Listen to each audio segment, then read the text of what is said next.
Hello నమస్తే, నేను journalist YNR.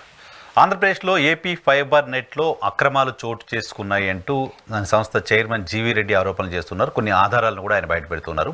అనేక మంది వైఎస్ఆర్ కాంగ్రెస్ పార్టీకి సంబంధించిన నాయకుల ఇంట్లో పని మనుషులు, డ్రైవర్లు, వాళ్ళ ఇంట్లో సర్వెంట్స్ కూడా ఏపీ ఫైబర్ నెట్ ద్వారా భారీగా డబ్బులు తీసేసుకుంటున్నారు. కేవలం వాట్సాప్లో పలానా వాళ్ళకి ఉద్యోగం ఇవ్వండి అని చెప్తే కూడా ఉద్యోగాలు ఇచ్చేశారు అంటూ కామెంట్స్ చేస్తున్నారు. దీంతోపాటు ఇంతకు ముందు వచ్చిన ప్రధానమైన అలిగేషన్ డైరెక్టర్ రామ్ గోపాల్ వర్మ పైన. డైరెక్టర్ రామ్ గోపాల్ వర్మ తీసిన వ్యూహం సినిమాకు సంబంధించిన 1-2 పార్ట్స్ని ఫైబర్ నెట్ ద్వారా రిలీజ్ చేశారు. దానికి సంబంధించి ఎంతమంది అయితే చూశారో, ఎన్ని వ్యూస్ వచ్చాయో దాన్ని బేస్ చేసుకొని ఆర్జీవీ అండ్ టీమ్కి డబ్బులు చెల్లించాల్సి ఉంది. కానీ వచ్చిన వ్యూస్ కంటే అడిషనల్గా డబ్బులు చెల్లించారు, చేసుకున్న ఒప్పందానికంటే ఎక్కువగా డబ్బులు చెల్లించారు అనేది ఏపీ ఫైబర్ నెట్ చేస్తున్న ఆరోపణ. ఒక్కొక్క వ్యూకి 40,000 రూపాయలకు పైగా చెల్లించారు అనేది ఏపీ ఫైబర్ నెట్ చేస్తున్న ఆరోపణ. ఈ ఆరోపణలకు సంబంధించి ఆర్జీవీ అడ్వకేట్ డాక్టర్ బాలా ప్రస్తుతం మనతో పాటు లైవ్లో ఉన్నారు. అసలు ఏంటి ఈ ఇష్యూలో ప్రభుత్వానికి ఆర్జీవీ అండ్ టీంకి మధ్య ఏం జరిగింది, ఎంత చెల్లింపులు చేశారు, ఎందుకు చేశారు, ఏంటి అక్రమ చెల్లింపులు రిటర్న్ చేయాలి అంటూ ఏపీ ఫైబర్ నెట్ నోటీస్ ఇచ్చిన నేపథ్యంలో రిటర్న్ చెల్లించడానికి ఆర్జీవీ ముందుకు వస్తున్నారా, ఫర్దర్గా ఏం జరగబోతుంది అనేది బాలాగారితో మాట్లాడదాం. సార్ నమస్తే, వెల్కమ్. నేను యాజ్ ఏ లేమెన్, నాకు పెద్దగా టెక్నికల్గా తెలియదు, ఈ కేసు ఏం తెలియదు. బట్ చాలా రోజుల నుంచి వస్తుంది, ఏదో ఒక వ్యూకి 40,000 45,000 ఇచ్చారంట, 13,000 వ్యూస్ వస్తే 1.5-2 కోట్లు ఎలా ఇచ్చారు అనేది ఒక అలిగేషన్. అసలు ఏంటి ఈ ఒప్పందం, ఏంటి కేసు ఏంటి? బేసికల్గా ఏపీ ఫైబర్ నెట్ అనేది ఒక కైండ్ ఆఫ్ ఓటీటీ. మీ అందరికీ తెలిసిందే, వ్యూహం అనే సినిమా ప్రొడక్షన్ అయిపోయిన తర్వాత థియేటర్స్లలో ఎలా రిలీజ్ అవుతుందో అలానే ఓటీటీ ప్లాట్ఫామ్లలో కూడా రిలీజ్ అవుతుంది. సో ఓటీటీ ప్లాట్ఫామ్లలో రిలీజ్ అయ్యే కాంట్రాక్ట్స్ బేసికల్గా డిస్కషన్స్ ఉంటాయో, the same time AP fiber net వాళ్ళు కూడా వాళ్ళ సినిమాలు వేసుకోవాలి. కాబట్టి ఇదొకటే కాదు, ఏపీ ఫైబర్ నెట్లో గతంలో కూడా చాలా సినిమాలు వాళ్ళు ఉన్నారా? చాలా సినిమాలు వేసుకున్నారు. ఇదొకటే కాదు, ప్రజలకందరూ తెలుసుకోవాల్సింది ఏంటంటే ఏపీ ఫైబర్ నెట్ అనేది 3 టైర్ సిస్టమ్.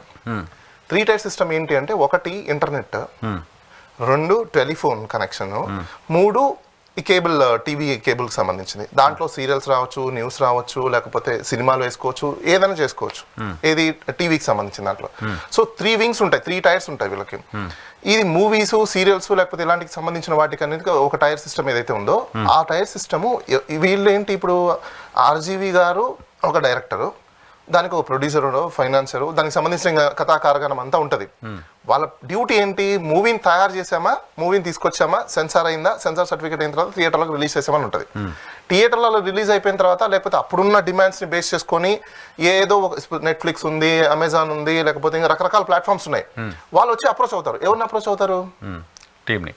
యాక్చువల్గా ఏదైతే ప్రొడక్షన్ హౌస్ ఉందో లేకపోతే ఎవరి దగ్గర అయితే మూవీ రైట్స్ ఉన్నాయో వాళ్ళని అప్రోచ్ అవుతారు. ఆ రైట్స్ని వాళ్ళు ఏదైనా శాటిలైట్ రైట్సా, లేకపోతే ఓటీటీ రైట్సా, కేబుల్ రైట్సా, లేకపోతే స్ట్రీమింగ్ రైట్సా, బ్రాడ్కాస్టింగ్ రైట్సా, ఇలా రైట్స్ అనేది ఎవరి దగ్గర అయితే ఉంటాయో వాళ్ళ దగ్గర నుంచి ఆ రైట్స్ని తీసుకొని వాళ్ళు ప్లే చేసుకుంటారు. అలానే ఏపీ ఫైబర్ నెట్ కూడా వన్ ఆఫ్ ద ప్లాట్ఫామ్ కాబట్టి వాళ్ళు వచ్చి ఆ టైంలో, ఎందుకంటే అప్పుడు ఎలక్షన్స్ కంటే ముందున్న జనవరి ఆ టైంలో, ఇదొక్కటే కాదు పొలిటికల్ మూవీ, ఇదొక్కటే కాదు పొలిటికల్ మూవీ, దీనికంటే ముందు ఎన్నో వచ్చాయి. ఇప్పుడు మీకు ప్రతినిధి అని ఒక సినిమా వచ్చింది, తర్వాత సర్కార్ అని ఒక సినిమా తీసున్నారు రామ్ గోపాల్ వర్మ గారు. అవి కూడా ఫైబర్ నెట్ లో ఉన్నాయా? ఫైబర్ నెట్ లో కాదు, అవి అలా ఎన్నో తీసున్నారు బయట. ఆయన ఇదొక్కటే మూవీ తీలా, ఏది పొలిటికల్ కి సంబంధించినవి, ఇదొక్క మూవీ కాదు ఆయన తీసింది. ఇలా నేచర్ ఆఫ్ మూవీస్ ఎన్నో తీసున్నారు, ఇది kind of one of the movie అంతే. సో ఈ మూవీ తీసిన తర్వాత నుంచి ఆ టైంలో పబ్లిక్, ఇప్పుడు ఏ మూవీ అయినా థియేటర్లకు రిలీజ్ అయిన తర్వాత ఎంత మైలేజ్ ఉంది ఏంటనేది జనరల్ గా తెలుస్తుంటుంది కదా. డిమాండ్ అండ్ సప్లైని బట్టి మూవీ అనేది టికెట్ రేట్స్ పెరగడము, తగ్గడము, లేకపోతే థియేటర్స్ పెంచుకోవడము, తగ్గించుకోవడం అనేది జరుగుతూ ఉంటుంది. సో ఆ టైంలో డిమాండ్ ఉంది, ప్రజలు కూడా కోరుకున్నారు కాబట్టి, సినిమా థియేటర్కి వెళ్ళాలి చూస్తున్నారు కాబట్టి మేబీ ఫైబర్ నెట్ వాళ్ళు కూడా ముందు వచ్చింటారు. అప్పుడున్న వాళ్ళు, వాళ్ళకి మాకు ఒక ఫైబర్ నెట్ అప్రోచ్ అయింది. ఫైబర్ నెట్ అప్రోచ్ అయింది. మీరు అప్రోచ్ అవ్వాలి. ఓకే, ఫైబర్ నెట్ వాళ్ళు అప్రోచ్ అయినప్పుడు దెన్ ఆ ఫైబర్ నెట్ కి ప్లస్ ఆర్జీవీ గారి గ్రూప్కి ఒక కాంట్రాక్ట్ అనేది జరిగింది. ఆ కాంట్రాక్ట్ ఏంటి అంటే, వాళ్ళకి మాకు వ్యూవర్ బేస్ మీద 75-25% బేసిస్ మీద ఎంత వ్యూ, ఒక వ్యూకి ఎంత ఇవ్వాలనేది టికెట్ రేట్ కూడా ఉందండి. వాళ్ళు చెప్పే టికెట్ రేట్ నిజంగా ఎంత హాస్యాస్పదంగా ఉందంటే, అట్లీస్ట్ బేసిక్ కాంట్రాక్ట్ కూడా చదవకుండా అయితే 11,000 అంటున్నారు, ఏవేవో మాట్లాడుతున్నారు. I don't know, but I just say one thing, కాంట్రాక్ట్లో it's very clear, 120 rupees with GST. ఇది ఒక వ్యూకి. అది కూడా వాళ్ళు ఎన్ని సబ్స్క్రైబర్స్ ఉన్నారన్నారు, 2 lakh సబ్స్క్రైబర్స్ ఉన్నారని చెప్పారు. దాని ప్రకారంగా ఇచ్చిన వ్యూవర్స్ని బేస్ చేసుకునే డిజిటల్ ప్లాట్ఫామ్ లో ఇవ్వడం అనేది జరిగింది. ఈవెన్ వాళ్ళు బిల్స్ ఇచ్చింది కూడా అవన్నీ డిటెక్ట్ చేసుకుని 84 రూపీస్ చేంజ్ తో ఇచ్చున్నారు. మనకు అది కూడా చాలా లాస్, ఎందుకంటే మిగతా ఓటీటీ ప్లాట్ఫామ్ లోకి సేల్ అవ్వాలనుకునే పరిస్థితి వీళ్ళకి ఇవ్వడం వల్ల మిగతా ఓటీటీలో సేల్ చేసుకోలేని పరిస్థితి, లాస్ అది కాక. ఎందుకంటే వీళ్ళకి ఇవ్వడం వల్ల లాస్, ఎందుకంటే మిగతా ఓటీటీ వాళ్ళకి ఇవ్వలేకపోవడం రీజన్ ఏంటంటే ఈ పొలిటికల్ పార్టీ ఇంటర్వ్యూన్ అవ్వడము, ఎలక్షన్ కమిషన్కి కంప్లైంట్ చేయడము, ఆ సినిమాని ఆపండి అని చెప్పేసి అని తీసుకురావడము, దానివల్ల మిగతా వాళ్ళకి రిలీజ్ చేసుకోలేపారు. ఇప్పుడు రిలీజ్ చేయలేరు కదా, ఆ టైంలో డిమాండ్ అడగలేదా బహుశా? నో ఇవి అప్పటికి ఇవి జరిగాయి కదా. మిగతా ఓటీటీ ప్లాట్ఫామ్లకు రావడానికి ఇమీడియట్ సబ్సిక్వెంట్ గా డే బై డే వీళ్ళన్నీ చేసుకుంటూ వచ్చారు. ఇదే సినిమాకి సంబంధించి ఆల్రెడీ కోర్టులో కేసు పడింది, రిట్ వేశారు, దాని డైరెక్షన్స్ అయ్యి ఉన్నాయి. అది సపరేట్ ఇష్యూ. ఇప్పుడు ఫైబర్ నెట్ తో మీరు చేసుకున్న ఒప్పందం 120 రూపాయలు ఒక వ్యూకి విత్ జిఎస్టీ ఇవ్వాలి. జిఎస్టీ కటింగ్స్ పోను ఒక వ్యూకి 84 రూపాయలు మీకు ఇవ్వాలి. ఇచ్చారు, అంతే ఇచ్చారు. బట్ 40,000 ఒక 42,000 ఒక వ్యూకి ఇచ్చారు అనేది ఏంటి? 13,000 వ్యూహం 1, 320 400 మంది చూశారు వ్యూహం 2. నేను అది ఒక క్లారిఫై చేస్తాను మీకు. యాక్చువల్గా 2 టైప్ ఆఫ్ రిపోర్ట్స్ అనేది జనరేట్ అవుతుంది. అంటే ఇది బిజినెస్ అండ్ ఐటీ నాలెడ్జ్ ఉన్న వాళ్ళకి జనరల్గా తెలుస్తుంది. ఏ బిజినెస్ అయినా ఈ ప్లాట్ఫామ్స్, లేకపోతే బ్యాంకింగ్ కానీ, లేకపోతే సేల్స్కి ఆన్లైన్ ట్రేడింగ్ సంబంధించిన వాళ్ళు కానీ, ఇట్లా రకరకాల కొన్ని ఏదైతే మన ట్రేడ్ అండ్ జరిగే దాటిలో కొన్ని ప్లాట్ఫామ్స్ పోర్టల్స్ వాడతాం, టూల్స్ వాడతాం. ఎందుకోసం అంటే రిపోర్ట్స్ జనరేట్ చేయడానికి. దాంట్లో 2 రకాల రిపోర్ట్స్ జనరేట్ చేస్తారు. 2 టూల్స్ ఉంటాయి, బిఎస్ఎస్ ఒకటి, ఓఎస్ఎస్ ఒకటి. బిఎస్ఎస్ అనేది ఏంటంటే బిజినెస్ సపోర్ట్ సిస్టమ్ అనే ఒక టూల్ ఉంటుంది. ఓఎస్ఎస్ అనేది ఆపరేషన్ సపోర్ట్ సిస్టమ్ అనే ఒక టూల్ ఉంటుంది. ఈ 2 కూడా చాలా ఇంపార్టెంట్ టూల్స్ రిపోర్ట్స్ జనరేట్ చేయడానికి. మనం ఇప్పుడు వాళ్ళ బిజినెస్ రిపోర్ట్ చేసే టూలే ఏం చెప్తుందంటే price, package, active subscriber count, ఇవి మనకు వాళ్ళ రిపోర్ట్ లోనే.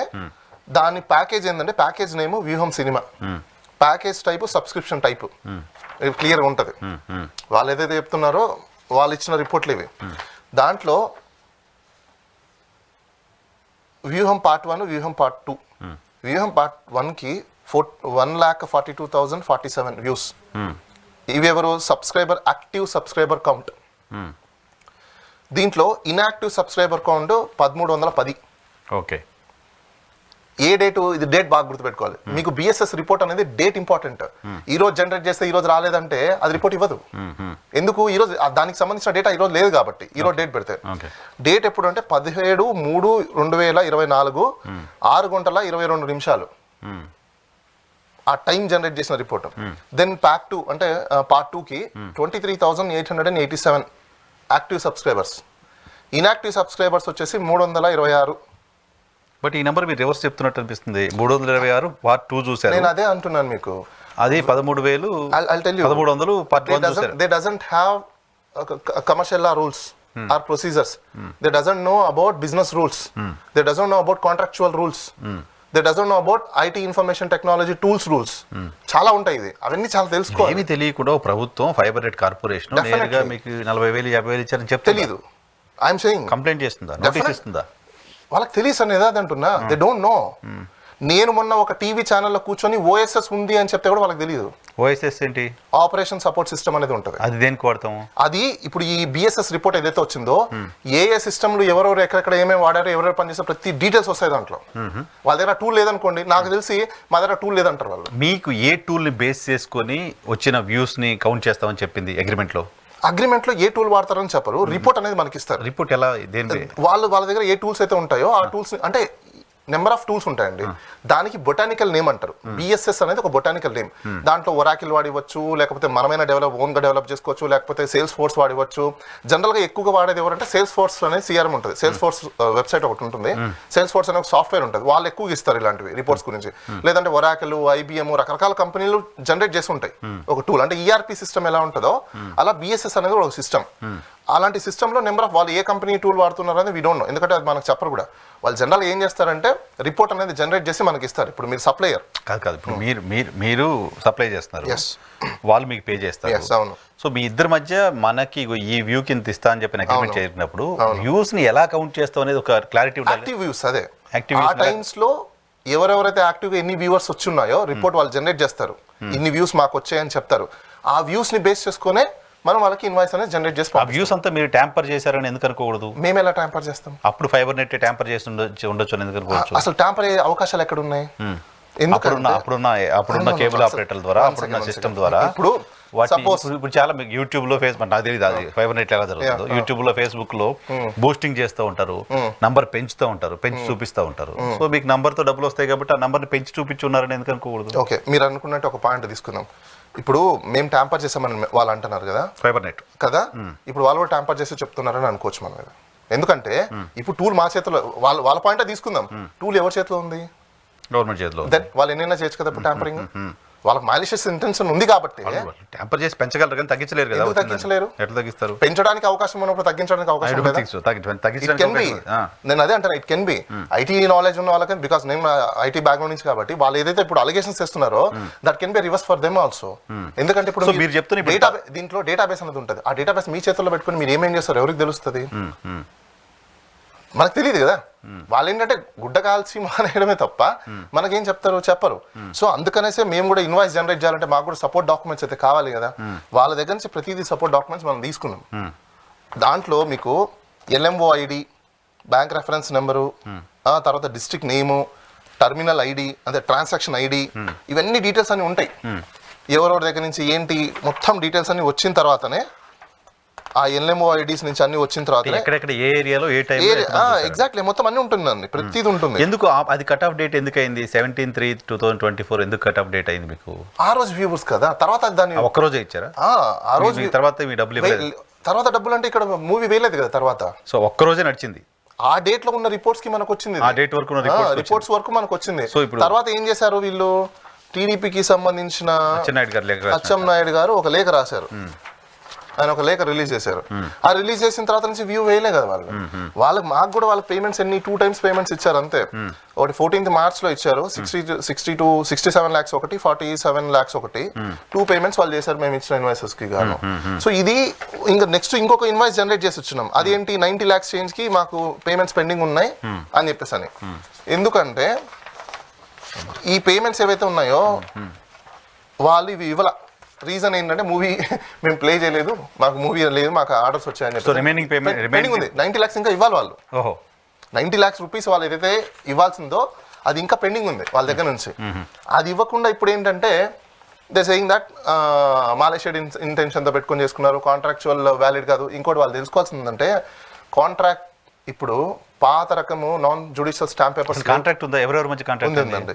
కాంట్రాక్ట్ బిట్వీన్ ప్రొడ్యూసర్స్ అలానే ఏపీ ఫైబర్ నెట్ లో ఎవరు authentic person? Authorise person Ravivarma garu ఉన్నారు అటు నుంచి ఫైబర్ నెట్ నుంచి. What is he? Ravivarma from RGV garu. Then ఇంకొక పర్సన్ వచ్చేసి ఫైబర్ నెట్ వైపు నుంచి అసలు అగ్రిమెంటే జరగలేదు. లేదు జరిగింది అగ్రిమెంట్ అని జరిగింది. జస్ట్ ఓరల్ సార్ మీకు ఇంకో విషయం చెప్తాను చూడండి, ప్రజలు కూడా తెలుసుకోవాలి. Contract is 2 types.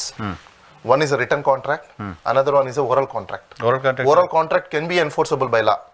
అది తెలుసుకోవాలి. ఇప్పుడు నేను మీకు మాట ఇచ్చాను అనుకోండి, ఇది కూడా ఓరల్లీ ఎగ్జిక్యూట్ చేయొచ్చు, కానీ దాన్ని ప్రూవ్ చేయాలి. బట్ ప్రభుత్వానికి సంబంధించిన మనీని ఖర్చు చేస్తున్న సందర్భంలో ఈవెన్ దట్స్ వాట్ నేను అదే అంటున్నా. ఈవెన్ ప్రభుత్వాలకు సంబంధించిన ఒకసారి కాంట్రాక్ట్ ఎంటర్ అయిన తర్వాత ఓరల్ డిస్కషన్స్ ఎన్నో ఉంటాయి.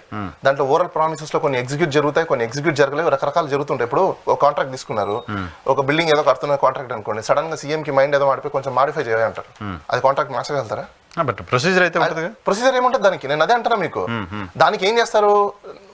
ఓరల్ ఇన్స్ట్రక్షన్స్ కాబట్టి ఓరల్ ఇన్స్ట్రక్షన్స్ కి సంబంధించినవి ఓరల్ గా జరిగిందా? ఓరల్ కాదు, కాంట్రాక్ట్, రెగ్యులర్ కాంట్రాక్ట్ ఇది. దానికి ఒక అగ్రిమెంట్. నేనేమంటున్నా అంటే రవివర్మ గారు ఫ్రమ్ ఆర్జీవి గారి టీం నుంచి అగ్రిమెంట్ మీద సైన్ చేశారు. అటువైపు నుంచి ప్రభుత్వం వైపు నుంచి ఎవరు సైన్ చేశారు? ప్రభుత్వం వైపు నుంచి కూడా వాళ్ళ GM. ఒక్క నిమిషం చెప్తాను మీకు. అసలు అగ్రిమెంటే వ్యాలిడ్ కాదు అనే ఆర్గ్యుమెంట్ వస్తుంది. ఇప్పుడు అగ్రిమెంట్ ఎవరి మధ్య జరిగిందో మాకు తెలియదు అనే ఆర్గ్యుమెంట్ వస్తుంది.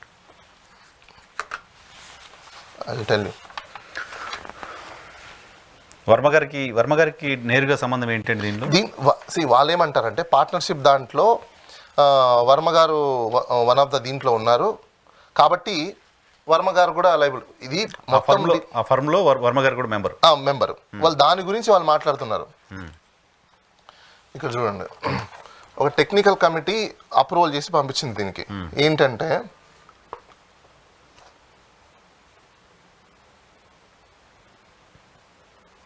Okay, approval release, approval release, వాళ్ళ నోట్ ఫైల్స్ లేవు ఇవి అంటున్నారు కదా. 1/3/2024 లో ఒక నోట్ ఫైల్ ఉంది. అదేంటంటే పబ్లిషింగ్ వెబ్ సిరీస్ వ్యూహం on first show platform of APSFL. In pursuance of the technical committee proceedings of 1/3/2024, it is submitted that Ramaduta Creations Hyderabad has offered to telecast their Telugu web series via Vyuham, directed by Sri Ram Gopal Verma, for telecasting of 5/3/2024 APSFL first show platform.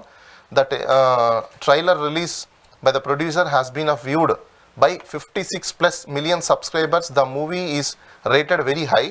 The APSFL OTT platform is upcoming in the market, having already launched 20 movies. In order to establish in the OTT platform, it recommended to accept the other from the producers, since it is an esteemed around 2 lakh viewership for this movie. Rasi, the subscriber of the complete web series, and fixed on 120 rupees to be shared equally between the agency and APSFL. The committee has verified all the necessary documents and recommendations of web series suitable for telecast and so on so. ఇప్పుడు మా దగ్గర మేము కొన్ని documents ఉన్నాయి కాబట్టి now we can say we have note files. ఇప్పుడు documents అని ఎవరి కస్టడీలో ఉన్నాయి? నోట్ ఫైల్స్ కావచ్చు, ఫైల్స్ వాళ్ళు ఎన్ని డిలీట్ చేశారో, ఎన్ని మ్యానిపులేట్ చేశారో, ఎన్ని చింపి పడేశారో, ఎన్ని దాంట్లో రిమూవ్ చేశారో ఎవరికి తెలుస్తుంది? We don't know. కానీ ఐ టెల్ యూ, ఎందుకంటే మా దగ్గర అగ్రిమెంట్స్ అవన్నీ ఉన్నాయి కాబట్టి ప్రాపర్ గా ఆ రోజు ఇప్పుడు ఇన్వాయిస్ చేయాలంటే ఈ డీటెయిల్స్ కావాలి. ఏవి సబ్స్క్రైబర్స్ ఎన్ని ఎంఓయూల డీటెయిల్స్, తర్వాత ప్యాకేజ్ లో ఏ ప్యాకేజ్, ఎంత వ్యూస్. డిజిటల్ డాక్యుమెంట్ అరేంజ్ చేయలేరు, ఎక్కడో చోటు ఉంటుంది, ఎక్కడో చోటు. సార్ మీరు అదే అనుకుంటున్నారు. గవర్నమెంట్ లో ఉన్న వాళ్ళు వాళ్ళ కస్టడీలో ఉన్నప్పుడు వాళ్ళు ఏదేం చేయగలుగుతారు? అలిజర్స్ ఎవరు? అలిగేషన్స్ వేసేది ఎవరు? వాళ్ళు ఏది కావాలో అదే బయట పెడతారు. మిగతాది ఎందుకు బయట పెడతారు చెప్పండి? Government can do anything. So ఇప్పుడు గవర్నమెంట్ ట్యాంపర్ చేసో మార్చేసో చేస్తుందని డెఫినెట్లీ అందులో డౌటే లేదు. కానీ ఒక ఇంటెన్షన్ అయితే రాంగ్ గా కనిపించట్లేదా బాలగారు? ఇప్పుడు ప్రభుత్వంలో ఉన్న సందర్భంలో, వైసీపీ ప్రభుత్వంలో ఉన్న సందర్భంలో వ్యూహం అనే సినిమా, వ్యూహం 1 or 2 ఇంకేదో సినిమాలు, సో ఆ సినిమాలు అప్పుడు ప్రతిపక్ష పార్టీలకు సంబంధించిన నేతల్ని డిఫేమ్ చేసేలాగో, వాళ్ళని తక్కువ చేసేలాగో ఉన్న మాట వాస్తవం కాదా? అటువంటి కంటెంట్ ని ప్రభుత్వానికి సంబంధించిన ఒక ప్లాట్ఫామ్ పైన ప్రభుత్వం నుంచి డబ్బులు తీసుకొని రిలీజ్ చేయడం అనేది ఏ రకంగా నైతికంగా చూస్తారు అనుకునే వాళ్ళకి ఏం చెప్తారు? నేను ఒక విషయం చెప్తాను సార్. అసలు వీళ్ళే ఐ థింక్ సో లోకేష్ గారు అనుకుంటాను ఇక్కడ ఒక రిట్ వేశారు. దేని గురించి? దీని గురించే కదా. మరి కోర్టులో అదే కంటెన్షన్ కదా తీసుకున్నారు, రైట్? మరి ఇక్కడ రిలీజ్ కి ఆర్డర్ ఎలా వచ్చింది? ఎవరు విత్డ్రా చేసుకున్నారు? విత్డ్రా చేసుకున్నారా? కోర్టు ఐ థింక్ నో నాకు తెలిసిన రీవెరిఫికేషన్ చేసిన తర్వాత సంథింగ్ ఆ మూవీ రిలీజ్ చేయడానికి కోర్టులో ఆల్రెడీ కేసులు వేశారు. ఇదే కంటెన్షన్ మీరు ఇక్కడ కూడా చెప్పారు. అది అయిన తర్వాత కదా మూవీ రిలీజ్ అయింది. మీకు ఏదైనా ప్రాబ్లం ఉంటే ఎక్కడికి వెళ్ళాలి? మీరు సెన్సార్కి వెళ్ళాలి. సెన్సార్ రిలీజ్ అయిపోయింది, అంతా అయిపోయింది. మీరు ప్రభుత్వం వచ్చిన తర్వాత this is nothing but misuse of the office. దీని ఏమంటారు తెలుసా? Misuse of the power and office. ప్రభుత్వం వచ్చిన తర్వాత మీకు పవర్ వచ్చిందని చెప్పేసి అని మీరు ఇంకొకరి మీద మిస్యూజ్ చేస్తున్నారు మీ పవర్ని. ఎందుకు? బికాస్ కోర్టులో ఆల్రెడీ డెల్ట్ అయిపోయిందండి కేసు. ఇదే వీళ్ళు ఏదైతే చెప్తున్నారు ఎథికల్ గానీ, మోరల్ గానీ, టెక్నికల్ గా గానీ, లేకపోతే లీగల్ గా గానీ, ఈ 4 things already it's deals with the court. అలానే ఒక బాడీ ఏది సెన్సార్ బోర్డు. సెన్సార్ బోర్డు కూడా మీకు ఒక కైండ్ ఆఫ్ ట్రిబ్యునల్ లాంటిది. సెన్సార్ బోర్డు అప్రూవ్డ్ మూవీ కాబట్టి అది మేము పొలిటికల్ గా చేయించిన మూవీ కాదు అని మీరు చెప్తారు. ఇప్పుడు ఒకటి సార్, కంటెంట్ అనేది ఇప్పుడు నేను ఒక విషయం చెప్తాను సార్. బన్నీ మూవీకి సంబంధించి పాపం దొంగల సినిమా ఎలా తీస్తున్నారు, లేకపోతే స్మగ్లర్లకి అవార్డులు ఎలా ఇస్తున్నారు, రకరకాలు మాట్లాడుతున్నారు. ఇదే బన్నీ లాంటి సినిమా గతంలో ప్రీవియస్ ఓల్డ్ యాక్టర్స్ తీయలేదా? నేను చెప్తాను ఒక నిమిషం, నా మాట ఏంటంటే గజ దొంగలు లేకపోతే ఇంకోటి తీసారు కదా. ఆ రోజు రాని కామెంట్స్ ఈ రోజు పాపం బన్నీ తీస్తే బన్నీ మీద కామెంట్స్ వస్తున్నాయి. ఆ రోజు అవార్డులు రాలేదు, ఈ రోజు అవార్డు వచ్చిందని కామెంట్. అంటే వీళ్ళ వ్యూవర్షిప్ ఎలా ఉంటుందంటే మనుషులది సైకలాజికల్ డిజార్డర్స్. అంటే ఎలాంటి సెల్ఫ్ సైకలాజికల్ డిజార్డర్ ఫ్యాక్టర్స్ ఉన్నప్పుడు ఆ వ్యూషిప్ అలానే ఉంటుంది. ఇదే అంశానికి సంబంధించింది ఆల్రెడీ కోర్టులో డీల్ అయిన తర్వాత ట్రిబ్యునల్, అంటే ఒక కైండ్ ఆఫ్ ట్రిబ్యునల్ కూడా, ఏది మన సెన్సార్ అనేది అయిన తర్వాత మీకు ఇష్యూ అయిపోయింది అక్కడికి, అవునా? రిలీజ్ అయిపోయింది, థియేటర్లలో వచ్చాయి, థియేటర్లో అయిపోయింది. తర్వాత ఓటీటీ ప్లాట్ఫామ్ ఏదైతే ఫైబర్ నెట్ ఉందో ఆ ఫైబర్ నెట్ వచ్చింది, ఫైబర్ నెట్ కూడా రిలీజ్ చేసుకున్నారు, అక్కడితో అయిపోయింది. ఇప్పుడు పోనీ సినిమా రిలీజ్ అవ్వలేదా? ఇప్పుడు వీళ్ళు చెప్పే ప్రకారం తీసుకుందాం, సినిమా రిలీజ్ అవ్వలేదా? అయింది. పార్ట్ 2లో కూడా కొన్ని సబ్స్క్రైబర్స్ చూసారు కదా, అది మధ్యలో ఆపేశారు కదా మళ్ళీ. అందుకే 22,000 కౌంట్ ఉంది. రీజన్ ఏంటంటే బికాస్ ఓన్లీ ఆ కౌంట్ 23,000 రావడానికి ఏంటి ఇక్కడ ఆగిపోయింది కదా. సో దానివల్ల ఇప్పుడు వాళ్ళ ప్రకారం తీసుకుందాం. సినిమా వాళ్ళకి ఇచ్చాం, తయారైన సినిమా వన్స్ ఒకసారి డెలివరీ అయిపోయింది, క్యాస్ట్ అయిపోయింది, అంటే బ్రాడ్కాస్ట్ స్ట్రీమింగ్ అయిపోయింది. ఇవన్నీ అయ్యాయి అవ్వలేదా? అయ్యాయి కదా. అయిన తర్వాతే కదా డబ్బులు ఇచ్చేది వాళ్ళు. ఓ పని చేద్దాం, ఇప్పుడు ఆ రోజు టైంకి బ్యాక్ వెళ్ళిపోయి మొత్తం ఆయన బ్యాక్ ఇవ్వండి, ఇస్తారా? కెన్ బి రిటర్న్ చేయగలుగుతారు. దెన్ వన్స్ ఒకసారి సర్వీస్ వాడుకున్నాం. ఎలా ఉందంటే ఇక్కడ ఒక కారు మనం పంచర్ అయింది సార్, పంచర్ వేయించుకున్నాం. ఆ పెంచర్ వేసిన తర్వాత ఇక్కడ నుంచి వెళ్ళిపోయిన తర్వాత మీకు ఆ పెంచర్ మీకు నచ్చలా, మళ్ళీ మీరు ఏమంటారు అంటే నాకు పెంచర్ నచ్చలా, డబ్బులు ఇచ్చేయండి. మరి పెన్షన్ తీసేస్తే అవుతుంది పెన్షన్ ఒకసారి చేసింది ఇది కాదు. దాంట్లో మీరు అడిషనల్గా ఇంటెన్షనల్గా ప్రభుత్వ ధనాన్ని దుర్వినియోగం చేశారు అనేది అలిగేషన్. నేను అదే అంటాను సార్. దుర్వినియోగం అంటే ఎప్పుడు, నేను ఒక దుర్వినియోగం అనేది ఎప్పుడు అవుతుంది? ఫ్రీగా డబ్బులు ఇచ్చేస్తే. ఫ్రీగా ఇచ్చినట్టే కదా, 13,000 వ్యూస్ కి మీరు 42,000 ఇచ్చారని చెప్తున్నారు. ప్రూవ్ చేయడానికి రెడీగా ఉంది గవర్నమెంట్. మీకు నోటీసులు ఇచ్చారు. ఇప్పుడు ఏం చేయబోతున్నారు? నేను క్వశ్చన్ చెప్పిన వాళ్ళ రిపోర్టే చెప్తాను. ఇప్పుడు మేము కూడా వాళ్ళ రిపోర్ట్ ఇచ్చిందానే కదా చెప్తున్నాము. వాళ్ళ రిపోర్టే 1310 326 అనేది inactive subscriber counts away. So that is not views. It's not views. That's what I'm telling. I think they don't have a botanical experience about of corporate law and commercial things. Why? Because principles of business rules అని కొన్ని ఉంటాయి. అవి business చేసే వాళ్ళకి లేకపోతే MBA చేస్తాను, because నేను కూడా ఎంబీఏ చేస్తున్నాను కాబట్టి మాకు కొన్ని కమర్షియల్ లాస్ లేకపోతే రకరకాలు ఉంటాయి. బేసిక్స్ కొన్ని మనం తెలుసుకోవాలి. ఏదో ఓన్లీ ఒక బండగుత్తుల్లాగా గవర్నమెంట్లు తప్పితే తప్పు, దానికి రకరకాలు ఉన్నాయి. బిజినెస్ రూల్స్ కొన్ని ఉంటాయి, లేకపోతే లీగల్ రూల్స్ కొన్ని ఉంటాయి, దానికి సంబంధించిన ఎస్ఓపీస్ ఏంటి. ఓ పని చేయండి, ఫస్ట్ ఇప్పుడు దాకా వాళ్ళ HR policies, SOP rules, internal rules వెబ్సైట్లో ఉండవు. ఉండవు సార్. అంతే అదే కదా ఇప్పుడు జీవీ రెడ్డి గారు చెప్పింది కూడా అదే. హెచ్ఆర్ తెలియకుండా, కంపెనీకి తెలియకుండా చాలా మందికి ఉద్యోగాలు కూడా ఇచ్చేసారు. నేను వాళ్ళ ఎస్ఓపీ ఎక్కడ కూడా బయట ఎందుకు పెట్టారంటే అది కంపెనీకి సంబంధించిన సెక్యూర్ డాక్యుమెంట్స్. అవన్నీ బయట ఎట్లా పెడతారు? ఏ కంపెనీ అయినా పెడతాదా? ఏ కంపెనీ పెట్టదు. ఎందుకంటే దట్స్ ఇంటర్నల్ ప్రొసీజర్. అది ఇంటర్నల్ గా దానికి హెచ్ఆర్ లో, దానికి లేకపోతే టెక్నికల్ స్టాఫ్, టెక్నికల్ టీమ్. ఇప్పుడు మనం ఉన్నాం సార్, ఒక స్టూడియో ఉంది, రకరకాల డిపార్ట్మెంట్స్ ఉంటాయి. ఆ రకరకాల డిపార్ట్మెంట్ ఎలా పనిచేయాలని చెప్పేసి ఇంటర్నల్ గా డాక్యుమెంట్ ఉంటుంది. కానీ బయట అందరు జనాలకు పెడతారా? వాళ్ళకి ఎందుకు ఆ నాలెడ్జ్ లేదంటున్నానంటే, నేను కొన్ని వీడియోలు చూస్తున్నాను, ఐ థింక్ బేసిక్స్ కూడా లేకుండా మాట్లాడేస్తున్నారు. అంటే ఏంటంటే ఈ కాంట్రాక్ట్స్ ఇస్తారు చూసారా, రోడ్డు కాంట్రాక్ట్లు, ఇలాంటి కాంట్రాక్ట్లు ఇచ్చి ఏదో చేస్తారు చూసారా, అది అనుకుంటున్నారు. ఇది మూవీ, నాన్ పెరిషబుల్ ఐటమ్. ఇది ఒక ఇంటలెక్చువల్ ఐటమ్. ఇది ఇంటలెక్చువల్ ఐటమ్ కి ఏ విధంగా రూల్స్ ఫాలో అవ్వాలని తెలుసుకోవాలి మనం. ఒకటి పాయింట్ నెంబర్ 1 ఏంటంటే అండి, వ్యూస్ తక్కువ వస్తే ఎక్కువ డబ్బులు ఇచ్చారు అనేది పాయింట్ నెంబర్ 1. పాయింట్ నెంబర్ 2, మీరు చెప్తున్నట్లుగా లేదు మాకు వ్యూస్ ఇన్ని వచ్చాయి, దాని ప్రకారం 80 రూపీస్ అంటే ఆ వ్యూసే ట్యాంపర్డ్ అనేది ఇంకో అలిగేషన్. సార్ ఇప్పుడు మీ టీవీ ఆన్ చేశారు సార్, ఈ రోజు మీరు టీవీ ఆన్ చేశారు, మీ స్ట్రీమింగ్ అలా కూడా రికార్డ్ అయిపోతుంది. రికార్డ్ అయిపోయిన తర్వాత ఆ మూవీది ఈ రోజు అంటే ఒక 1 month తర్వాత 2 months తర్వాత మీరు మీ దగ్గర టూల్ పెట్టుకొని మీరు ఏం చేస్తారో తెలియదు. మాకు ఆ రోజు అయితే రిపోర్ట్ తీసిచ్చారు. రిపోర్ట్ ఎలా వస్తుంది? ఆ రోజు మీరు తయారు చేసినప్పుడు అప్పుడు వైసీపీ ప్రభుత్వం ఉంది, వాళ్ళు కావాలని వాంటెడ్లీ మేనేజ్ చేసి దాన్ని ఎక్కువ నెంబర్ చూపించారు అనేది కదా. ఎట్లా చేస్తారు? చేశారు, బూస్ట్ చేశారు దాన్ని. బూస్ట్ నేను సార్ ఇప్పుడు బూస్ట్ అనేది యూట్యూబ్ లో మీకు ఐడీస్ క్రియేట్ చేసి బూస్ట్ చేయగలరు. కైండ్ ఆఫ్ ది మేనేజ్ చేసి పెంచారు వ్యూస్. సపోజ్ ఇప్పుడు మీ కంటెన్షన్ కరెక్ట్ అనుకుందాం, వాళ్ళు అదే యూజ్ చేసి ఒకవేళ వాళ్ళు మా మీద అలిగేషన్స్ ఏదైతే వేస్తున్నారో అది ఎంతవరకు స్టాండ్ అవుతుందని వాళ్ళు కూడా ఆలోచించుకోండి. ఈ రోజు టూల్ వాళ్ళ దగ్గర పెట్టుకుని వాళ్ళు మొత్తం డిలీట్ చేశారు. ఎవరికి తెలుసు? డెఫినెట్లీ అయ్యిండొచ్చు కదా. ఎందుకంటే వాళ్ళ దగ్గర ఆ సిస్టమ్ పెట్టుకుని ఈ రోజు ఇన్ని రోజులు 6 months తర్వాత కూర్చొని వాళ్ళు అదే. ఈ రోజు మీకు ఇంకో పాయింట్ చూడండి, ఈ రోజు ఈ అంశం రావడానికి బయటికి రీజన్ ఏంటనేది మోర్ ఇంపార్టెంట్. ఏంటది? ఈ సినిమా అంశము, ఈ ఇన్వాయిస్ అంశము ఈ రోజు వాళ్ళు బయటికి తీసుకొచ్చారంటే ఎవరైనా ఒక, ఇప్పుడు మీరున్నారు సార్, చైర్మన్ వచ్చిన తర్వాత జనరల్గా ఏం చేస్తారు? చూసుకుంటారు కదా. ఏం చూసుకుంటారు? బిజినెస్ అసలు ఇప్పుడు ఏం జరుగుతుంది, ఏం బిజినెస్ చేయాలి, ఎలాంటి బిజినెస్ చేయాలి, ఎలాంటివి కావాలో అవి చూస్తారు. గతంలో ఎప్పుడో ఒక సినిమా రిలీజ్ అయిపోయింది, ఆ సినిమా అసలు ఏంటి బయటికి తీయని తీస్తారా? ఎందుకు చూడాలి కదా మన పాత ఏం దేర్ ఇట్సెల్ఫ్ మైలిషియస్ ఇంటెన్షన్ డెఫినెట్ గా ఉంటుంది. తప్పే ఉంది. మీ ప్రభుత్వం వైసీపీ ప్రభుత్వం ఉన్న సమయంలో, మీ ప్రభుత్వం వైసీపీ ప్రభుత్వం ఉన్న సమయంలో ఫైబర్ నెట్ ని దారుణంగా మిస్యూజ్ చేసింది అనే అలిగేషన్ ఉంది. కాదనట్లా, అదంతా వాళ్ళ అది డిఫరెంట్ ఇంటర్నల్ స్టోరీ. ఇక్కడ మూవీకి రిలేటెడ్ అసలు ప్రభుత్వానికి ఈ మూవీ కూడా వైసీపీ దుర్వినియోగం చేసిన దానిలో పాటలో భాగంగా వాళ్ళు చూస్తున్నారేమో. అది వాళ్ళ ఇంటెన్షన్. నేను అదే అంటున్నా, వాళ్ళ ఇంటెన్షన్ అదే అంటున్నా నేను. ఎందుకు మైలిషియస్ ఇంటెన్షన్ అని నేను చెప్తున్నానంటే, ఇది ఎస్టాబ్లిష్డ్. ఎక్కడ ఎస్టాబ్లిష్డ్? సినిమా రిలీజ్ అవ్వక ముందే ఆల్రెడీ కోర్టులో కేసు డీల్ అయింది. డీల్ అయిపోయినప్పుడు మొత్తం అయిపోయిన తర్వాత అదే సినిమా కంటెంట్ కి సంబంధించి అది సెపరేట్ సార్. ఇక్కడ ప్రాబ్లం అదే, పేమెంట్ కి సంబంధించి సార్. నేను అదే అంటున్నా, ఇప్పుడు వాళ్ళ ఇంటెన్షన్ ఏంటి? కంటెంట్. ఇప్పుడు వాళ్ళ ఇంటెన్షన్ కూడా వాళ్ళు దాన్ని చూపించి అంటున్నారు. దుర్వినియోగం అంటే వాళ్ళ ఉద్దేశం ఏంటంటే, ఆ టైంలో మీరు సినిమా తీశారు, దాన్ని దుర్వినియోగం చేశారు, పర్సనల్ యూస్ చేసుకున్నారు.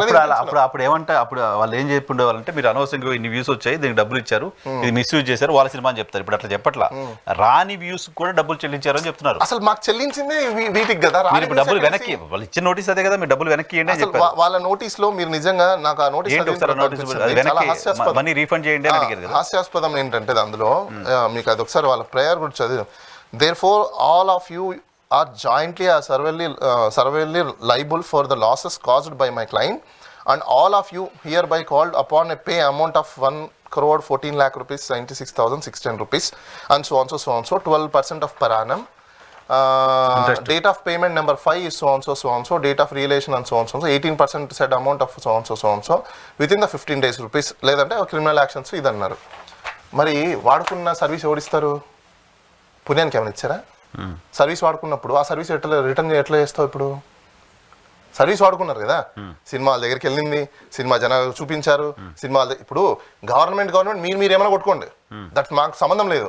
మేమేంటి ఒక మూవీ మేకర్స్, అవునా? మేమేమి ఇచ్చాము మీకు? ఒక మూవీని ఇచ్చాము. నువ్వు ప్లే చేసుకుంటావా, నీకు మైలేషియస్ ఇంటెన్షన్ ఉందా, లేకపోతే నీకు గవర్నమెంట్తో సంబంధం ఉందా, నాకెందుకు అవన్నీ? మీ ఇద్దరి మధ్యలో ఏది ఉంటే నాకేం అవసరము? ఒక డైరెక్టర్గా, ఒక ప్రొడక్షన్ హౌస్గా, లేకపోతే ఒక డిస్ట్రిబ్యూటర్గా, లేకపోతే ఒక ఎగ్జిబిటర్గా, ఒక మేకర్గా నా పని ఏంది? నేను రెడీ చేసి ఇచ్చానా లేదా? ఇట్స్ మై కాంట్రాక్ట్, అవునా? ఇచ్చాను. నువ్వు మూవీ వేసుకున్నావా లేదా? కాంట్రాక్ట్ వేసుకున్నావు, దానికి గా నువ్వు నాకు డబ్బులు ఇచ్చావు. మీ ఇద్దరి మధ్యలో ఇంటెన్షన్ ఉంటే నేనేం చేస్తాను? వాళ్ళిద్దరి మధ్య ఇంటెన్షన్ కాదు కదా ఇక్కడ. మీ ఇద్దరి మధ్య ఫైబర్ నెట్ కి మీకు మధ్య జరిగింది, మీకు పేమెంట్ చేయాలి పలానా, ఇంకా మాకు 20 lakhs పెండింగ్ ఉంది. అది పేమెంట్ రాంగ్ గా జరిగింది అనేది వాళ్ళ ఇంటెన్షన్. పేమెంట్ రాంగ్ అనడానికి బేసిస్ లేవండి. పేమెంట్ రాంగ్ కాదు అనడానికి మీ దగ్గర ఉన్న బేస్ ఏంటి? వాళ్ళ రిపోర్ట్లే మాకు బేసిస్. వాళ్ళ రిపోర్ట్, వాళ్ళు ఇచ్చిన రిపోర్ట్లు ఇప్పుడు మేము తయారు చేయం కదా సార్. ఇప్పుడు టూల్స్ ఎవరి దగ్గర ఉంటాయి? ఇప్పుడు మీకు ఇంకో విషయం చెప్తాను. లీగల్ గా నిలబడుతుందా రిపోర్ట్? డెఫినెట్లీ లీగల్ గా నిలబడుతుంది. ఈ రిపోర్ట్ వాళ్ళే బయటపెట్టి ఇన్యాక్టివ్ సబ్స్క్రిప్షన్ ఎవరైతే ఉన్నారో 1300 200 అని చెప్పి దీనికి మాత్రమే పే చేయాలనే మాట వాళ్ళు ఎందుకు మాట్లాడతారు సార్? నేను ఒక విషయం నాకు వినడానికి కూడా ఫూలిష్. నేను అదే చెప్తాను మీకు. ఇప్పుడు ఇక్కడ అలిగేషన్స్ చేయడం చాలా ఈజీ, అవునా? మీకు బెస్ట్ ఎగ్జాంపుల్ ఒకటి చెప్తాను. ఒక డొమెస్టిక్ వైలెన్స్ యాక్ట్ ఒకటి ఉంది, మనకు అందరికీ తెలిసిందే. గృహిణుల మీద అదే గృహహింస జరిగిందని చెప్పేసి, అసలు జరిగిందో లేదో 4 గోడల మధ్యలో ఎవరికి తెలియదు, కానీ వెళ్ళి కేసు పెడతారు. అది అవునా కాదని తేలడానికి ఎంత టైం పడుతుంది? అసాసినేషన్ అయిపోతే ఇదే ఇప్పుడు చేస్తున్నారు ఇక్కడ, ఇది చేసేది కూడా ఇదే ఇప్పుడు. కేసు నిలబడదు. Definitely sir. ఆర్జీవీ డబ్బులు వెనక్కి ఇవ్వడు అసలు. వాళ్ళే మాకు డబ్బులు ఇవ్వాలి. ఇంకా మీకు ఇంకో విషయం చెప్పనా? దీనికి సంబంధించి వాళ్ళు డబ్బులు ఇవ్వాలన్న విషయము మేము ఇన్వాయిస్ పంపించడం, దాన్ని కూడా లీగల్ గా ప్రొసీడ్ అవుతాం. ఆల్రెడీ అండర్ ప్రాసెస్ లో ఉంది అది కూడా. ఎందుకంటే ఇప్పుడు మా కంటెన్షన్ ఏంది? వాళ్ళు 1 పాయింట్ చేంజ్, మాకు 90 lakhs మీరు ఇవ్వాలి బాబు అని మేము కూడా పంపించున్నాం. మేము దానికి ఎప్పుడో ఈ రోజు కాదు, వీళ్ళు దీనికంటే ముందు మేము పంపించున్నాం. మీరు పంపించిన తర్వాత బహుశా వాళ్ళంతా ఎగ్జాక్ట్లీ. ఇప్పుడు మేము మా డిమాండ్ మేము చేసిన తర్వాత వాళ్ళు ఏంటంటే ఇప్పుడు దీన్ని ఎస్కేప్ చేయడం ఎలా? వాళ్ళు ఏం లేదు సార్, చాలా సింపుల్. ఈ మధ్యకాలంలో గవర్నమెంట్స్ ఎలా తయారయ్యాయంటే, ఓ కాంట్రాక్టర్ పాపం కాంట్రాక్ట్ అంతా రెడీ చేశారు అనుకోండి, వాడు మొత్తం డెలివరీ చేసిన తర్వాత కూడా అతను నచ్చలేదు అనుకోండి, సపోజ్ గవర్నమెంట్కి నచ్చలేదు అనుకోండి, పేమెంట్ ఆపేసి నానాక ఎంక్వైరీలని ఇవన్నీ సతాయించి వాడిని లేనిపోని టార్చర్ పెట్టి ఆ పేమెంట్ ఎగరగొట్టడానికి వేసుకునే ప్లాన్స్ ఇవన్నీ. ఎందుకంటే పని జరిగేటప్పుడు మీ ఆఫీసర్లు అందరూ ఏం చేస్తున్నారు? పడుకొని నిద్రపోతారా? మానిటర్ చేయాలి, మీ బాధ్యత కదా. మొత్తం మీరు అన్ని అప్రూవల్స్ మొత్తం అన్ని అయిపోయిన తర్వాత, క్వాలిటీ చెక్ అన్ని అయిపోయి, క్లియరెన్స్ అన్ని ఇచ్చేసిన తర్వాత బిల్ ఇచ్చేటప్పుడు మీరు ఆపుతారు. వై అంటే అన్ని రోజులు ఏం చేస్తున్నారు? జీతాలు తీసుకోవట్లేదా? Right or wrong? So this is a mode of operandi sir, accepted by the governments now doing that. ఇప్పుడు వాళ్ళు ఏమంటుంది, ప్రభుత్వం ఏమంటుంది, ఆఫీసర్లు కూడా ఇన్వాల్వ్ అయ్యారు. మీకు ఇంకో చిన్న ఇది చెప్పాలనుకో, ఇక్కడ ప్రభుత్వాన్ని కార్పొరేట్ అండర్ ద గవర్నమెంట్ కంట్రోల్లో ఉన్న వాటిని సపరేట్ చూడాలి మనం. ఇది పబ్లిక్ కి మిస్ఇంటర్ప్రిటేషన్స్ పంపిస్తున్నారు. ఇప్పుడు సెంట్రల్ గవర్నమెంట్ ఉందండి, పిఎస్యూ కంపెనీస్ ఉన్నాయి, అండర్ గవర్నమెంట్ కంపెనీస్ ఉన్నాయి. ఇప్పుడు ఎగ్జాంపుల్ మనకు విశాఖపట్నం స్టీల్స్ తీసుకోండి, అది ఇండిపెండెంటా లేకపోతే అటానమస్? సేమ్ ఏపీఎస్ఎఫ్ఎల్ కూడా కైండ్ ఆఫ్ అటానమస్. అటానమస్ గానే బిహేవ్ చేస్తుంది. ప్రభుత్వం అంటారు. నాకు నవ్వొచ్చేది ఏంటంటే, ప్రభుత్వ ధనము ప్రభుత్వం ఇది. అక్కడ సబ్స్క్రైబర్లు ఉంటారు, వాళ్ళు పే చేసుకుంటారు, వాళ్ళు సినిమా చూసుకుంటారు. మీరు ఎస్టాబ్లిష్మెంట్ ఒకటే, షేర్స్ ఇచ్చుకొని కంపెనీ రిజిస్ట్రేషన్ చేసుకొని మీరు షేర్స్ పెట్టిన తర్వాత మీ దాంట్లో సబ్స్క్రైబర్లు కొనుక్కుంటారు. సబ్స్క్రైబర్స్ ప్రజలు మేము మీ దగ్గర సబ్స్క్రైబ్ చేసుకొని మేము పే చేస్తున్నాం. దానికని సినిమాలు, సీరియళ్ళు, లేకపోతే న్యూస్, లేకపోతే టెలిఫోన్ కనెక్షన్, లేకపోతే ఇంటర్నెట్ కనెక్షన్ ఇవి మీరు ఇస్తున్నారు. నేను ఇంకోటి చెప్తా, ప్రజలందరూ తెలుసుకోవాలి. మేము డబ్బులు పే చేసిన తర్వాత కూడా వీళ్ళు 15 రోజులు 20 రోజులు టెక్నికల్ డిఫికల్టీస్ వచ్చాయని చెప్పేసి కనెక్షన్స్ లేకుండా ఉన్నాయి. మీ మీద కేసు వేయచ్చా? సరే, అవి వేసుకుంటుంది వేరే జనరల్. నేను చెప్తున్నా ఇప్పుడు ఫైనల్ గా దీన్ని కంక్లూడ్ చేస్తూ, ఇట్స్ వెరీ ఆర్జీవీ గారు డబ్బులు వెనక్కి ఇచ్చే ప్రయత్నం చేస్తారా? ఫైట్ చేస్తారా, లీగల్ ఫైట్ చేస్తారా? సార్ లీగల్గా అసలు మేము మా సైడ్ నుంచి ఏవేవైతే ఉన్నాయో అవన్నీ లీగల్గానే మేము వీఆర్ గోయింగ్ దట్. కానీ వాళ్ళు ఎందుకు మీడియాకి వచ్చి బయట చెప్తున్నారో లేకపోతే ఎందుకు ఇలా డిస్ప్లేస్ చేసుకుంటున్నారో వీ డోంట్ నో. వన్స్ ఒకసారి కాంట్రాక్చువల్ మ్యాటర్ అనేది ఇట్స్ ప్యూర్లీ కార్పొరేట్ డీలింగ్స్ ఇవన్నీ, వీటిని బయటికి డిస్క్లోజ్ చేయకూడదు. వాళ్ళకి ఆ ప్రిన్సిపల్స్ రూల్స్ తెలియదని నేను అనుకుంటున్నా. దానికి డిఫమేషన్ ఉంటుంది వాళ్ళకి. ఎందుకంటే ఇది ఇప్పుడు మీకు బిజినెస్ లేకపోతే ప్రైవేట్ నాన్ కార్పొరేట్ సెక్టర్స్ కావు ఇవి. ఇది కార్పొరేట్ స్టైల్ ఆఫ్ సెక్టర్స్ ఇవి. దీనికి ఒక కాంట్రాక్ట్ ఉంటుంది, ఒక అగ్రిమెంట్ ఉంటుంది, దానికి డిస్క్లోజర్స్ ఉంటాయి, దానికి ఒక బేసిక్ రూల్స్ ఉంటాయి. కాంట్రాక్ట్ యాక్ట్ అనేది ఒకటి ఉంటుంది, అవన్నీ డీల్ చేస్తుంది. ఇప్పుడు మేము కేసు చేసేస్తామంటే కాంట్రాక్ట్ యాక్ట్ ఒకటి ఉంది, ఫస్ట్ అది తెలుసుకోండి. ఒక కాంట్రాక్ట్ ఎస్టాబ్లిష్ అయిన తర్వాత మీరు ఏదన్నా తేడా ఉన్నప్పుడు ఫస్ట్ దానికి సంబంధించిన ఆర్బిట్రేషన్ క్లాజో లేకపోతే ఎన్సీఎల్టీకో లేకపోతే సివిల్ కోర్టుకో అక్కడే డీల్ అవ్వాలి. కోర్టులు చెప్పాలి మీకు నిజంగా ఇక్కడ జరిగిందని చెప్పేసి, మీరు కాదు చెప్పాల్సిందే. You can't say and your own words అని జరిగిపోయిందని చెప్పి. కార్పొరేషన్ లో మిస్యూజ్ జరిగిందని వాళ్ళు ఫీల్ అయినప్పుడు ఇంటర్నల్ గా వాళ్ళ విచారణలో తేలినప్పుడు నోటీసులు ఇస్తారు కదా. నోటీస్ ఇచ్చిన అదే సార్ ఏంటంటే వాళ్ళకి సపోజ్ ఇప్పుడు మీరు అనుకుందాం నోటీసులు ఇచ్చారు, దానికి మేము రిప్లై ఇస్తాము. వాళ్ళు ఎక్కడ రిసార్ట్ చేయాలి? ఇట్స్ సివిల్ మ్యాటర్ కదా, ఎక్కడికి వెళ్ళాలి? కోర్టుకి వెళ్ళాలి. ఎవరు డిసైడ్ చేయాలి ఇక్కడ నిజంగా జరిగిందా లేదని చెప్పేసి? కోర్టు డిసైడ్ చేసిన తర్వాత నిజంగా అలా జరిగింటే అప్పుడు మీరు కేసు పెట్టాలి. ఇప్పుడు వీళ్ళు ఏం చేస్తున్నారు? డైరెక్ట్ కేసు పెట్టేస్తున్నారు. మరి అలాంటప్పుడు దాన్ని ఏమంటారు? It's nothing but mala fide intention. Right, చూద్దాం ప్రభుత్వం ఏం చేయాలి. ఎప్పుడు దాకా టైం ఇచ్చారు మీకు? 15 days. 15 days. ఓకే, చూద్దాం. ఓకే, మీరైతే లీగల్గా వెళ్ళడానికి రెడీగా ఉన్నారు. మిస్యూజ్ జరగలేదని నేను ఇంకోటి మీ ద్వారా క్లారిఫై చేయాలనుకునేది ఏంటంటే, ప్రజెంట్ ఏదైతే వీళ్ళు ఇవన్నీ స్కామో లేకపోతే ఇంకోటో అని చెప్తున్నారో, మూవీ అనేది ప్రతి ఒక్కరికి తెలిసిందే. వన్స్ ఒకసారి వాచ్ చేసిన తర్వాత రిటర్న్ రాదు. అంతే, వాచ్ అయిపోయిన తర్వాత రిటర్న్ రాదు. ఇక టూ టైప్స్ ఉంటాయి. ఇంకోటి మీకు బాగా తెలుసు, ఎందుకంటే మీరు మీడియాలో ఉన్నారు కాబట్టి. లైవ్ స్ట్రీమింగ్ వేరు, స్టాండ్ అలోన్ వీడియో వేరు. దాంట్లో కూడా బ్రాడ్కాస్టింగ్ వేరు, బ్రాడ్కాస్టింగ్ లైవ్ వేరు, బ్రాడ్కాస్టింగ్ స్టాండ్ అలోన్ వేరు. దీనికి టెలిగ్రాఫిక్ యాక్ట్ చదువుకోవాలి, ఇన్ఫర్మేషన్ బ్రాడ్కాస్టింగ్ రూల్స్ చదువుకోవాలి, ఇలా చాలా ఉన్నాయి. ఇవన్నీ తెలుసుకొని మాట్లాడితే చాలా బాగుంటుంది. ఎందుకంటే ఇప్పుడు సాఫ్ట్వేర్ కొంచెం ఉంటాయి టూల్స్. ఇప్పుడు నేను చెప్పేంత వరకు వాళ్ళకి ఓఎస్ఎస్ టూల్ అనేది తెలియదు.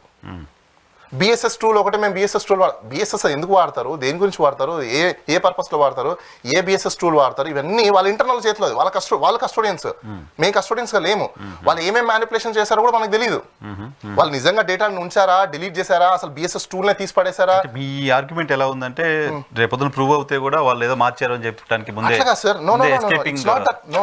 ఎందుకంటే ఇప్పుడు ప్రస్తుతం ఉన్న గవర్నమెంట్ మోడ్ ఆఫ్ అప్రెండిస్ ఎలా ఉందో మాకెందుకు మేము అంటున్నామంటే, మీకు బెస్ట్ ఎగ్జాంపుల్ ఆర్జీవి గారి మీద ఫాల్స్ కంప్లైంట్స్ మన రీసెంట్ గా మీరు చూసారు, రిపీటెడ్ గా కంప్లైంట్స్.